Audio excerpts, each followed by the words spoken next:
आप सभी विद्यार्थियों का बहुत बहुत स्वागत है। हम इंपॉर्टेंट क्वेश्चंस जो आपके एग्जाम में आ सकते हैं उस सीरीज में हम आज डिस्कस करने वाले हैं कारनॉट इंजन के बारे में और या कारनॉट साइकिल के बारे में और कारनॉट इक्वेशन के बारे में हम डिस्कस करने वाले हैं। ये बहुत इंपॉर्टेंट क्वेश्चन है, बार बार पूछा जाता है। तो हम ये कारनॉट इंजन क्या है पहले हम इसको समझ लेते हैं और कारनॉट ने बताया क्या फिर हम उसको समझेंगे। तो कारनॉट इंजन क्या है, मैंने आपके सामने एक इंजन बना रखा है। ये बिल्कुल जैसे भाप का इंजन होता है बिल्कुल वैसा ही है। आपके सामने एक इंजन बना रखा है, बहुत ही सिंपल सा ये इंजन है। इसको मैं सिस्टम भी बोलूंगा बीच बीच में, तो कंफ्यूजन ना कीजिएगा। जिसका भी हम अध्ययन कर रहे होते हैं उसको सिस्टम कहते हैं। तो ये एक इंजन है, ठीक है। ये काम कैसे करता है, बहुत ही आसान तरीका है इसको समझने का। ये जैसे बाइक का टायर होता है ना, वही चीज। ये टायर है, एक यहाँ पे टायर लगा हुआ है, ये व्हील लगा है, पहिया लगा हुआ है और ये पहिया जुड़ा है एक पिस्टन के साथ। ये पिस्टन है, इसको हम सिलेंडर कहते हैं। तो सिलेंडर में पिस्टन है और वो पिस्टन किसके साथ जुड़ा है, पहिए के साथ जुड़ा है। किसके साथ जुड़ा है, पहिए के साथ जुड़ा है। और इसके अंदर एक गैस भरी हुई है। ये भाप हो सकती है या कोई भी गैस हो सकती है। एक गैस भरी है। इस तरफ एक हीट का सोर्स है, इस तरफ हीट का सोर्स है। हीट का सोर्स क्या करता है, हीट का सोर्स गर्मी देता है। अब हीट का सोर्स क्या हो सकता है, कोयला हो सकता है। जैसे कोयला है वो गर्मी दे रहा है, ठीक है। तो हीट का सोर्स क्या होगा, कोयला होगा, जलता हुआ कोयला होगा जो यहां गर्मी देगा, ठीक है। तो होगा क्या, होता क्या है, ये जो हीट का सोर्स है, ये हीट का सोर्स क्या करता है, यहां पे गर्मी देता है या हीट देता है। हीट को हम क्यू से प्रदर्शित कर रहे हैं। तो ये जो हीट का सोर्स है, ये हीट का सोर्स यहां पर हीट देगा और जैसे ही यहां पर हीट जाएगी, जैसे ही यहां पर हीट जाएगी, अंदर की गैस एक्सपेंड होगी। गर्मी से गैसें क्या होती है, फैलती हैं। तो जैसे ही हीट यहां जाएगी, ये गैस एक्सपेंड होगी उस गर्मी से और एक कार्य इस पिस्टन के ऊपर होगा, एक वर्क इस पिस्टन के ऊपर होगा और ये पिस्टन धीरे धीरे उस वर्क की वजह से ऊपर की ओर खिसकेगा। और जब ये पिस्टन ऊपर की ओर जाएगा तो ये पहिया भी धीरे धीरे क्या है, घूमना शुरू हो जाएगा। अब जब ये पिस्टन ऊपर पहुंच जाएगा, अब ये पहिया आधा ही घूमा होगा, ठीक है, क्योंकि हमने हीट दी। हीट देने से क्या हुआ, ये गैस गर्म हुई। अभी आप बहुत इंटरेस्टिंग है, मैं एकदम गैस गर्म हुई नहीं बोलूंगा। ये हीट दी, वो हीट ने क्या करा, इस गैस को एक्सपेंड किया, फैलाया, ठीक है। गैस को एक्सपेंड किया, गैस को फैलाया, ये कार्य हुआ। पिस्टन ऊपर गया और पिस्टन जैसे जैसे बच्चों ऊपर गया वैसे वैसे फिर ये पहिया धीरे धीरे क्या है, घूम रहा है और आधा ये पहिया घूम गया। अब आगे को क्या होगा, जब ये पहिया, ये पिस्टन यहां पहुंच जाएगा, ये पहिया आधा घुमा हुआ होगा। अब इस सिस्टम की हीट को, इस सिस्टम की, इस मशीन की हीट को कौन खींचेगा, ये जो हमारा हीट सिंक है। हीट सिंक क्या है, हीट सिंक ठंडा पानी हो सकता है, हीट सिंक आइस हो सकती है। तो ये हीट सिंक क्या करेगा, ये हीट सिंक जब ये पिस्टन हमारा ऊपर पहुंच जाएगा और यहां पर जब ये पिस्टन ऊपर पहुंच जाएगा और पहिया आधा घुमा हुआ होगा, तब ये हीट सिंक क्या करेगा, यहां से हीट को अपनी ओर खींचेगा। ये हीट को अपनी ओर खींचेगा, ये हीट को अपनी ओर खींच रहा है। और जब ये हीट को अपनी ओर खींचेगा तो ये गैस संघनित होगी, ये गैस कंप्रेस होगी, ये कंप्रेस होगा, सिकुड़ेगी, क्योंकि गर्मी जा रही है तो ठंडक आएगी, ठीक है। गर्मी जा रही है तो ये गैस कंप्रेस होगी, ठीक है। और ये पहिया दोबारा वापस, फिर ये पिस्टन धीरे धीरे वापस नीचे आएगा, अब कार्य नीचे की ओर हो रहा है, ठीक है। तो ये इसने हीट लिया, गैस संघनित हो गई, कंडेंस हो रही है, ठीक है। और ऊपर से वर्क हो रहा है, पहिया ऊपर से पिस्टन नीचे आ रहा है और पहिया आप घूम रहा है, ठीक है। तो पहिया आप घूम रहा है और पहिया घूम जाएगा एक बार, फिर दोबारा हीट यहां से इधर जाएगी, एक्सपेंशन होगा, ठीक है। पिस्टन ऊपर जाएगा, पहिया आधा घूमेगा, फिर ये हीट खींचेगा और फिर जब ये हीट खींचेगा तो गैस दबेगी, ठीक है। गैस दबेगी तो पहिया और आधा घूमेगा और ये मशीन चलना शुरू हो जाएगी, ये मशीन चलना शुरू हो जाएगी। तो ये मशीन जो चल रही है, ये पहिया जो घूम रहा है, ये पहिया जो घूम रहा है, ये पहिया जो घूम रहा है, ये किसके ऊपर डिपेंड करेगा, कितनी तेजी से ये पहिया घूमेगा, कितना बढ़िया ये मशीन काम करेगी, ये किसके ऊपर डिपेंड करेगा, ये डिपेंड करेगा इस हीट रिजर्वर के टेम्परेचर के ऊपर और इस सिंक, हीट सिंक के टेम्परेचर के ऊपर, ठीक है। तो कार्नॉट बोलता है कि कितना बेहतर तरीके से यहां पर ये पहिया घूमेगा। अब बार बार पहिया घूमेगा नहीं बोलते हैं, एफिशिएंसी शब्द का प्रयोग करते हैं। इस मशीन की कितनी बढ़िया एफिशिएंसी होगी, ये मशीन कितना बढ़िया काम करेगी, कितना बढ़िया ये पहिया घूमेगा, ये इसके ऊपर निर्भर करेगा कि इसका टेम्परेचर कितना हाई है और इसका टेम्परेचर कितना लो है। जितना टेम्परेचर इसका हाई होगा उतना ही हीट मिलेगी, उतना ही फिर ये फटाफट ऊपर जाएगा। जितना टेम्परेचर इसका लो होगा उतनी जल्दी हीट खींचेगा, फटाफट ये पहिया नीचे आएगा और तेजी से ये घूमेगा। तो यहां पर इस इंजन की जो एफिशिएंसी है, इस इंजन की कितनी तेजी से काम करेगा, कितनी तेजी से ये पहिया घूमेगा, वो निर्भर करता है कि भाई हीट रिजर्व या हीट जो सोर्स है उसका टेम्परेचर कितना है और हीट सिंक जो है उसका टेम्परेचर कितना है। कार्नोट बोलता है कि इसकी जो इफिशियंसी है, इस इंजन की जो एफिशिएंसी है, कितना तेजी से ये पहिया घूम रहा है, वो केवल दो ही बात पर डिपेंड करता है। एक कि ये हीट सोर्स कितना ज्यादा इसका टेम्परेचर है और ये हीट सिंक कितना लो इसका टेम्परेचर है। जितना ज्यादा इसका होगा, जितना लो इसका होगा, उतना ही तेजी से यहां पे काम होगा, क्योंकि उतनी ही जल्दी जल्दी यहां हीट जाएगी, फटाफट ऊपर जाएगा, ये हीट खींचेगा, फटाफट नीचे आएगा और जल्दी जल्दी घूमेगा और बहुत ज्यादा इसकी तेज ये रफ्तार ये इंजन पकड़ेगा, इसकी एफिशिएंसी बहुत ज्यादा होगी। तो बोलता है कि एफिशिएंसी जो है वो इन के टेम्परेचर पे डिपेंड करता है। ठीक है, कार्नोट इंजन जो है, किसी इंजन की, किसी मैकेनिकल इंजन की जो एफिशिएंसी है वो टेम्परेचर ऑफ हीट रिजर्वर, ठीक है, एंड टेम्परेचर ऑफ ये जो कोल्ड रिजर्वर है, जो ठंडा वाला है, उस पर और इसके टेम्परेचर पर निर्भर करता है। इसी इक्वेशन को हम कहते हैं कार्नोट इक्वेशन और इसी को हम डिराइव करना चाहते हैं। ठीक है, कैसे डिराइव होगा इसको हम आगे देखेंगे। तो प्यारे बच्चों, अभी तक जो हमने पढ़ा है उसको हम लिख लेते हैं। हमने कार्नोट इंजन क्या होता है? कार्नोट इंजन एक ऐसा इंजन होता है जो हीट सोर्स और हीट सिंक, यानी कि जो गर्म जहां से गर्मी मिल रही है हीट सोर्स, और जहां गर्मी खींची जा रही है हीट सिंक, उन दोनों के टेम्परेचर के ऊपर, उन दोनों के टेम्परेचर के फर्क, भाई ये कितना गर्म है, ये कितना ठंडा है, इस आधार पे जो इंजन कार्य कर रहा है, इस आधार पे जो इंजन कार्य कर रहा है, उस इंजन को हम कहते हैं कार्नोट इंजन। तो लिखेंगे Carnot engine is an engine which work due to the temperature difference between heat source and heat sink. जो हीट सोर्स है और हीट सिंक के टेम्परेचर के फर्क के आधार पे जो कार्य करता है उसको हम कार्नोट इंजन कहते हैं। और कितना काम होगा, मतलब पहिया कितनी तेजी से घूमेगा, ये डिपेंड करता है कि हीट सोर्स का टेम्परेचर क्या है और हीट सिंक का टेम्परेचर क्या है। मतलब जो गर्मी दे रहा है, कोयला जो गर्मी दे रहा है और जो पानी उस गर्मी को खींच रहा है, उनके टेम्परेचर के ऊपर ये कितना तेजी से पहिया घूमेगा, ये कितना इंजन फटाफट ऊपर नीचे भागेगा, उसकी एफिशिएंसी क्या होगी, वो डिपेंड करती है। और इसी इक्वेशन को क्या बोलते हैं हम? Carnot equation. तो एफिशिएंसी जो है, इसकी एफिशिएंसी किस पे डिपेंड करती है? टेम्परेचर, दो टेम्परेचर, किसके टेम्परेचर पे? हीट सोर्स के टेम्परेचर पे, जिसको कि हम TH से दर्शाएंगे, H मतलब हॉट, और हीट सिंक जो कि हीट को खींचेगा उसके टेम्परेचर पे, यानी कि TC कोल्ड टेम्परेचर पे डिपेंड करेगा। और इसी इक्वेशन को हम क्या कहते हैं? कार्नोट इक्वेशन कहते हैं। कहीं स्पेलिंग में अगर मिस्टेक हो रही होगी तो माफ कीजिएगा, आप बस पढ़ते रहिए, कार्नोट की स्पेलिंग चेक कर लेना। कार्नोट इक्वेशन कहते हैं। वो इक्वेशन क्या है अब हम उसको आगे देखेंगे और उसको डिराइव कैसे करना है उसको भी हम समझेंगे। प्यारे बच्चों, कार्नोट इक्वेशन क्या है? कार्नोट इक्वेशन है ईटा। ईटा यानी कि एफिशिएंसी ऑफ इंजन, मतलब इंजन कितना बढ़िया काम करेगा, कितना जल्दी जल्दी घूमेगा, उसको ईटा कह रहे हैं। टीसी क्या है? वो है टेम्परेचर ऑफ कोल्ड रिजर्वॉयर, जो आपका वो ठंडा पानी है जो हीट को खींचने का काम कर रहा है, जिसको हम हीट सिंक बोल रहे हैं, उसको हीट रिजर्वॉयर, उसको कोल्ड रिजर्वॉयर भी बोल सकते हैं। और TH क्या है? ये है टेम्परेचर ऑफ हीट सोर्स या हॉट रिजर्वॉयर, जिसको हम कहते हैं जो गर्म है, जो गर्मी का स्रोत है, जलता हुआ कोयला हो सकता है या कोई और चीज हो सकती है, ठीक है, वो उसका टेम्परेचर TH है। अब हम इसको डिराइव करने वाले हैं, इसका डेरिवेशन देखिएगा, बहुत इंपॉर्टेंट है।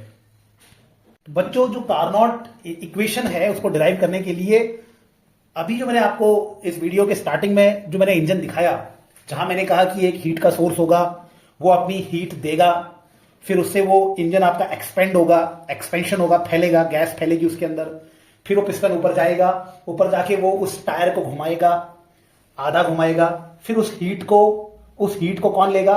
उस हीट को हीट सिंक लेगा। हीट सिंक हीट को अपनी ओर खींचेगा, इससे गैस अब सिकुड़ेगी, कंप्रेशन होगा और वो पहिया फिर पूरा घूमेगा। तो जो मैंने आपको अभी इस वीडियो में स्टार्टिंग में बताया, तो आपको ये लग रहा होगा कि ये जो इंजन है वो दो स्टेप में काम कर रहा है। एक स्टेप में हीट अंदर जा रही है, फिर वो फैल रही है, फिर दूसरे स्टेप में हीट बाहर जा रही है और वो गैस कंप्रेस हो रही है, सिकुड़ रही है। आपको लग रहा होगा कि दो स्टेप में ये प्रक्रिया हो रही है, लेकिन असल में ये प्रक्रिया दो स्टेप में नहीं हो रही है। असल में ये जो प्रक्रिया है, ये जो कार्नोट इंजन आपको सबसे पहले दिखाया गया था, ये कार्नोट इंजन असल में दो स्टेप में काम नहीं कर रहा है। ये कार्नोट इंजन एक्चुअली हम देखेंगे अब कि 4 स्टेप में काम करता है। इसमें 4 थर्मोडायनेमिकल प्रोसेस होते हैं। थर्मोडायनेमिकल प्रोसेस हर प्रोसेस को कहते हैं। मैंने हाथ हिलाया तो ये भी थर्मोडायनेमिकल प्रोसेस है, मैंने ये ऊपर से नीचे गिरा दिया तो ये भी एक थर्मोडायनेमिकल प्रोसेस है। तो ये जो आपका हीट अंदर गई, वो गैस फैली, फिर हीट बाहर आई, वो गैस सिकुड़ी, जिसकी वजह से टायर घूमा। आपको लग रहा है कि 2 ही स्टेप हैं, लेकिन वास्तविकता में यहां पे 4 स्टेप होते हैं। कितने स्टेप होते हैं प्यारे बच्चों? 4 स्टेप होते हैं। और इन चारों स्टेप को जब कंबाइन किया जाता है, जब इन चारों स्टेप को कंबाइन किया जाता है तो इसको कहा जाता है कार्नोट साइकिल। क्या कहते हैं इसको? कार्नोट साइकिल कहते हैं। अब हम इन चारों स्टेप को एक एक करके देखेंगे और इसके आधार पे उन चारों स्टेप को एक एक करके देखेंगे। बहुत ध्यान समझना, वो 4 स्टेप क्या क्या हैं, वो 4 थर्मोडायनेमिकल प्रोसेस क्या क्या है, उसको हम डिटेल में समझेंगे और एक ग्राफ भी बनाएंगे, और इसी दौरान हमारा डेरिवेशन भी आगे बढ़ता रहेगा। तो जो सबसे पहला स्टेप है वो है आइसोथर्मल एक्सपेंशन।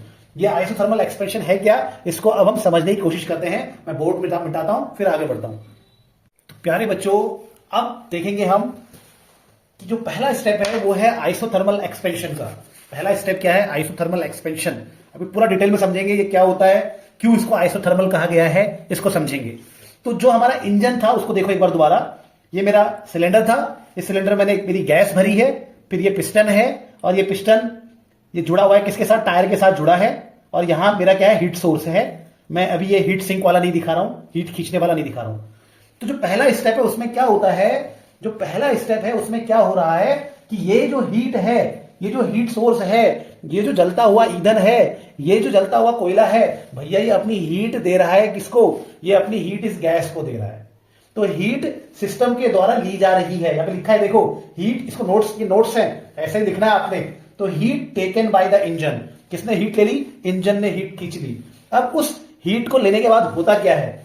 उस हीट को लेने के बाद ये जो आपकी गैस है ये फैलती है, ये गैस फैलती है और वर्क करती है किसमें? पिस्टन में वर्क करती है।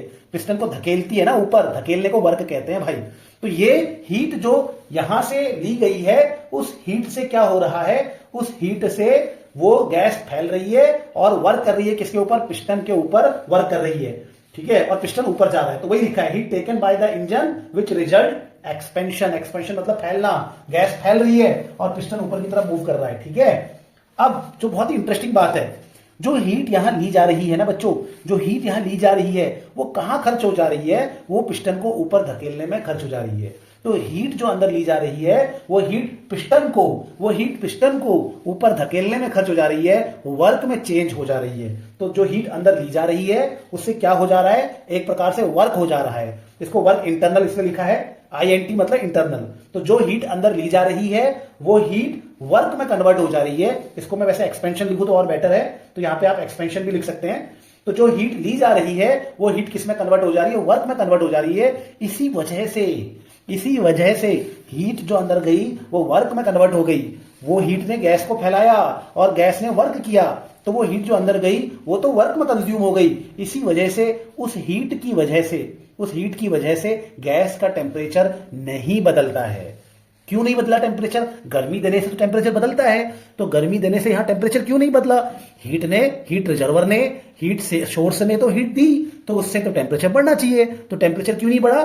क्योंकि उस हीट को कहां वो हीट कंज्यूम हो गई, कहां उस हीट को कंज्यूम कर लिया गया? वो हीट किस में कन्वर्ट हो गई? वर्क में कन्वर्ट हो गई। इसीलिए उस हीट की वजह से टेम्परेचर नहीं बढ़ता है, नहीं बदलता है। इसी वजह से बच्चों इस फैलने की प्रक्रिया को क्या कह रहे हैं? इस वाले स्टेप को क्या कह रहे हैं? आइसोथर्मल। आइसो मतलब जहां टेम्परेचर चेंज नहीं हो रहा है, तो इसी वजह से इसको आइसोथर्मल क्या कहा गया है? एक्सपेंशन कहा गया है। आइसोथर्मल एक्सपेंशन हुआ है यहां पर।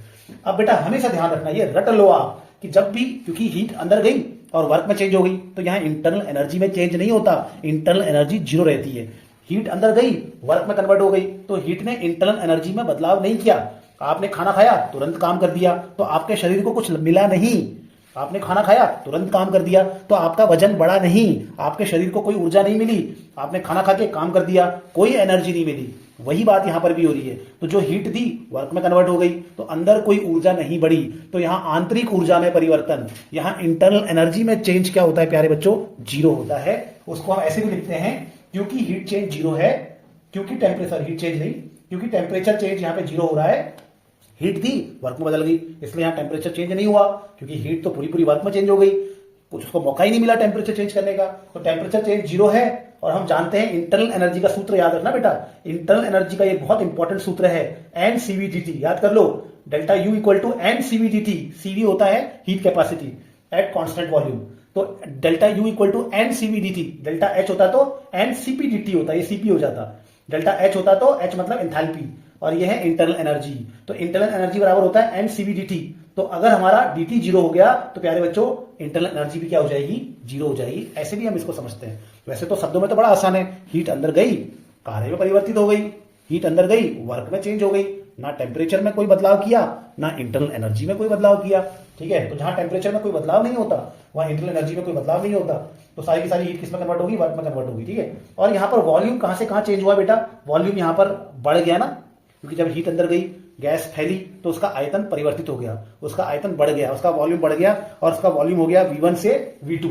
तो ये ग्राफ बनाएंगे, अगर हम प्रेशर और वॉल्यूम के बीच में ग्राफ बनाएंगे तो यहां पर हम इस सिस्टम को A मान लेते हैं। अभी इस गैस का वॉल्यूम V1 है, और हमने क्या करा, जैसे जैसे ये फैली तो इसका वॉल्यूम बढ़ गया ना बेटा, वॉल्यूम बढ़ रहा है ना, और प्रेशर घटता है, क्योंकि गैस फैलती है तो वॉल्यूम अगर बढ़ता है तो उसका दबाव कम हो जाता है, तो प्रेशर कम हो गया कम हो गया। अब ये बी पॉइंट में जाएगी, अगला जो हमारा स्टेज होगा उसको हम बी पॉइंट कहेंगे। ठीक है बच्चों, ठीक है बच्चों, इसको आगे बढ़ाते हैं हम। प्यारे बच्चों, अब जो दूसरा थर्मोडायनामिकल प्रोसेस है, अब आगे क्या होगा। अब ये जो आपका इंजन है, इसने थोड़ी हीट ली और उस हीट से क्या हुआ, गैस एक्सपेंड हुई, और एक्सपेंड होने की वजह से पिस्टन ऊपर उठा। ठीक है, तो ये हो गया आपका, क्योंकि हीट ली और वर्क हो गया, हीट ली और वर्क हो गया, तो टेम्परेचर चेंज नहीं हुआ। तो पिछला स्टेप क्या था, आइसोथर्मल एक्सपेंशन था। लेकिन अब क्या होगा, अब क्या होता है कि अब हमें हीट नहीं देनी है, अब अगले स्टेप में हमें हीट नहीं देनी होती, या वो सिस्टम हीट लेता ही नहीं है। अब खुद ही क्या होगा, अब ये पिस्टन थोड़ा सा और इसको ऊपर उठना है, तब जाके आगे को घूम जाएगा पहिया। अब ये जो पहिया है वो थोड़ा सा उसको और घूमना है, फिर पहिया अगला चक्कर पूरा करने की कोशिश करेगा। ये आधा घूमा है, अब थोड़ा सा इस पिस्टन को और उठना है, तो ये पिस्टन अभी थोड़ा सा उठता है खुद। अब ये कैसे उठता है, अब बाहर से हीट नहीं देनी है, हमने बाहर से हीट को, उस हीट सोर्स को बंद कर देना है, या ये कहें कि अब हमें बाहर से उसको एक आइसोलेटेड बॉक्स में रख देना है, या तो इसको रख दो या इसको रख दो।